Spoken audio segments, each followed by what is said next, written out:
High বন্ধুরা, দেবাপা কিচেনে আপনাদের সবাইকে স্বাগত। আজ আমি আপনাদের দেখাবো কিভাবে দেশি হাঁসের মাংস রান্না করতে হয়। আপনারা চাইলে এভাবে ট্রাই করতে পারেন। আশা করছি সবার খুবই ভালো লাগবে।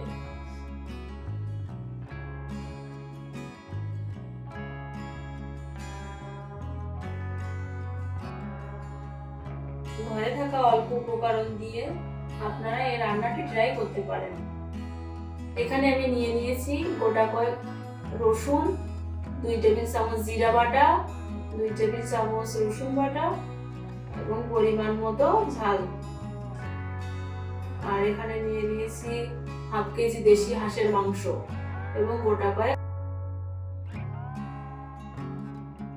এবার কড়াইয়ে দিয়ে দিব সরিষার তেল।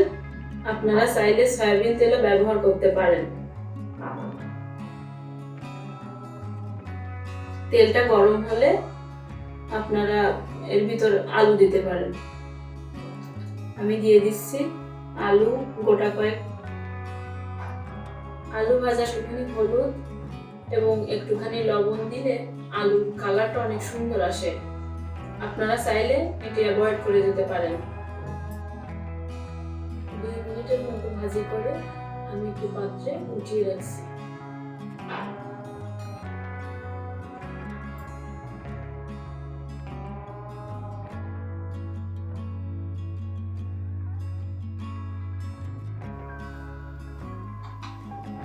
কয়েকটি তেজপাতা ফোড়ন দিয়ে দিব।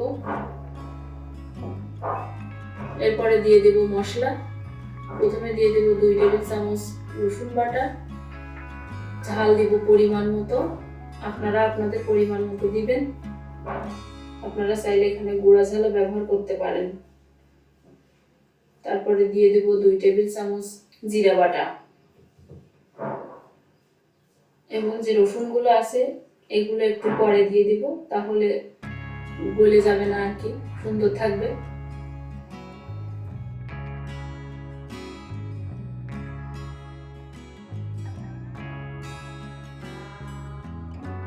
আমি দিয়ে দিচ্ছি এখানে 1 চা চামচ আদা বাটা। হাঁসের মাংসে আদা বাটা দিলে হাঁসের মাংসের যে গন্ধটা থাকে সেটা চলে যায়।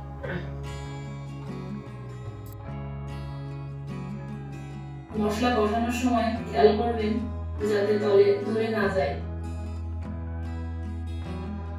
এরপরে মশলা থেকে তেল ছেড়ে না আসে ততক্ষণ আপনারা কষাতে থাকবেন, বারবার নাড়তে থাকবেন। এরপর কিছুক্ষণ পরে দিয়ে দিতে হবে 2 চামচ লবণ। লবণটা অ্যাড করার পরে আরো কিছুক্ষণ নাড়াচাড়া করে দিয়ে দিব মাংস।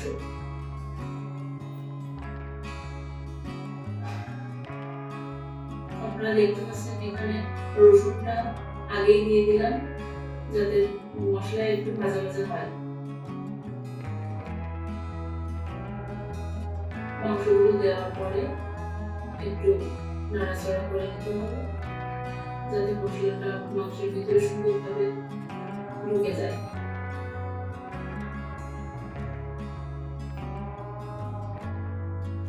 এবারে কিছুক্ষণ এভাবে নাড়তে থাকতে হবে। এরপরে দিয়ে দিব 2 টেবিল চামচের মতো হলুদ। হলুদটা একটু পরেই দিলাম যাতে কড়াইতে না লেগে যায়। আগে থেকে দিলে অনেক সময় কড়াইতে আগে তলা ধরে যায়, যে কারণে আমি একটু পরেই দিলাম। আপনারা চাইলে আগেই দিতে পারেন।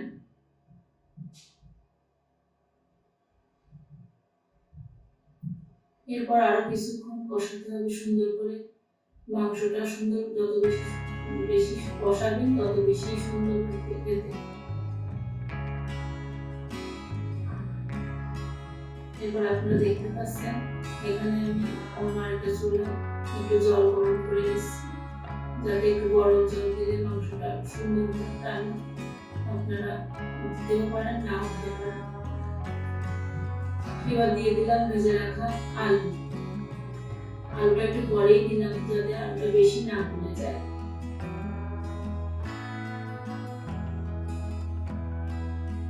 আপনারা দেখতে পাচ্ছেন মাংসটা সুন্দর কষা প্রায় হয়ে আসছে।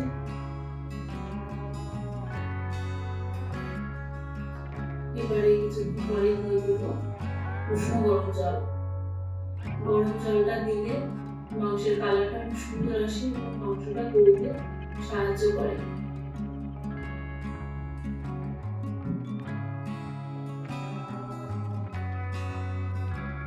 গরম জল দেওয়ার পরে কিছুক্ষণ ঢেকে রেখে রান্না করবে।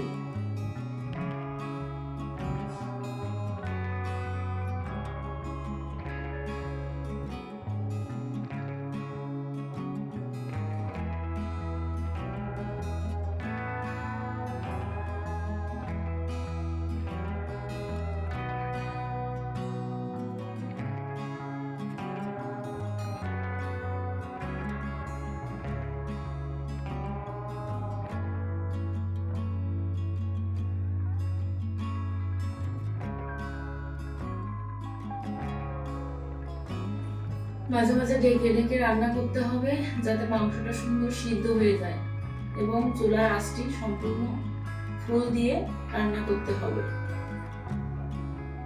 আপনারা দেখতে পাচ্ছেন সুন্দর একটি কালার আসছে মাংসে। এবারে দিয়ে দিব গরম মশলার গুঁড়া। আপনারা চাইলে এখানে পেস্ট ব্যবহার করতে পারেন, আমি গুঁড়াটাই ব্যবহার করছি।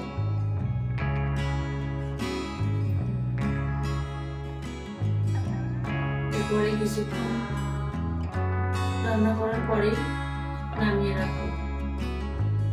দেখতে পাচ্ছেন রান্না করে শেষ, এখন চুলাটা বন্ধ করে দিব। এরপরে পরিবেশন করে নিব অন্য আরেকটি পাত্রে।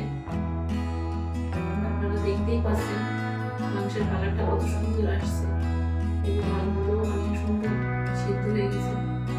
তো আমার ভিডিও ভালো লাগলে আপনারা অবশ্যই লাইক করবেন এবং আমার চ্যানেলটিকে সাবস্ক্রাইব করবেন। ভালো থাকবেন সবাই।